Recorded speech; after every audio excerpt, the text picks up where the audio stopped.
Hangligay tamoysina mirareba karigino ay nagkarilan kibagi hundok piri.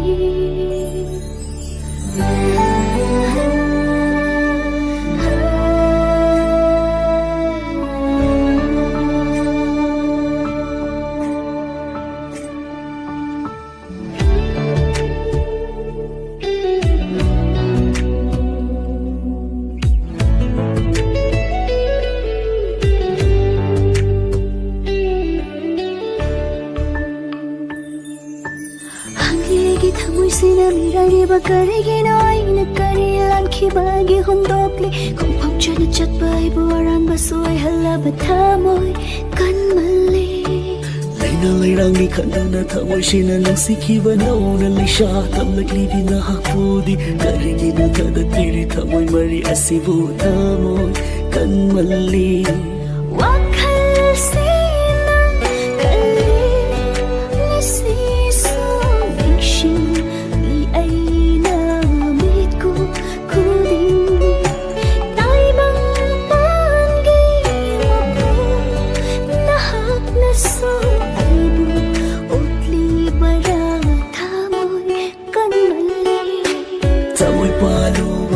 Shirure taibang pangkichat na patapwang malanga ay na karigi kongoy biriseng labat tamoy sibu tamoy kanmali.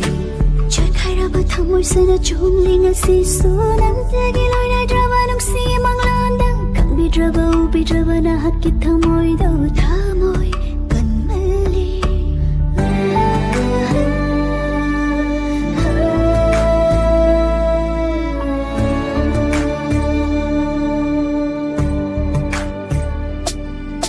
Nahakin nushiraba nushigi manganda pagkado nga layruba ay gitamoy se makeup togling asidi kaida bay safuna tamoy kanmali. Nang ginushiba dami kudi puja kudi ngaudo nga layruba ay gitamoy se karigi majid kada kayan biri nang nga tamoy kanmali.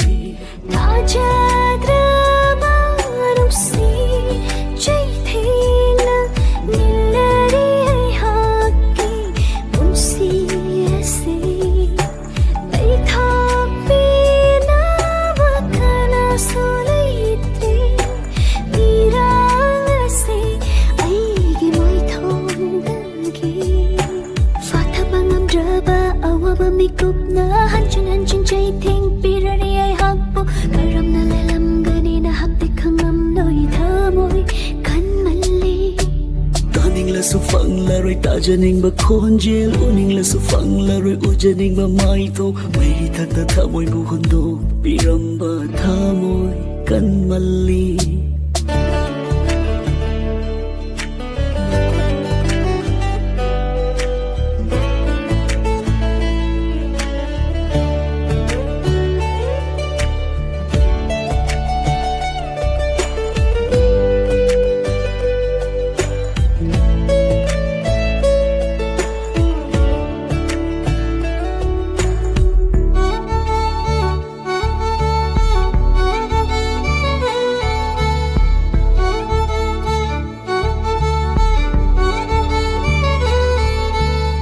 Shiva the kampan java fawi masidi no shiva gi ay tagi oining bagini ihul sibu kambi drama nang gitamoy do tamoy kanmali. Maglak na ring asidi nang gilu shiva da ay gitamoy sing okchat na rin irang sibiram laga chat kiba tamoy do tamoy kanmali. Halag lune ay gi punsida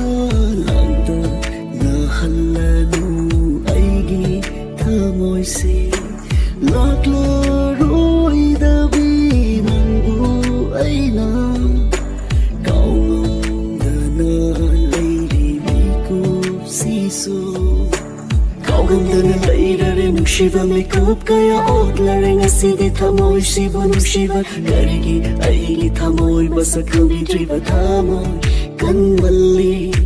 Hangliva ni tamoy sinang asidi pena nung shiva na may tiraba oy ruba na aise sa itaragi na sidi nang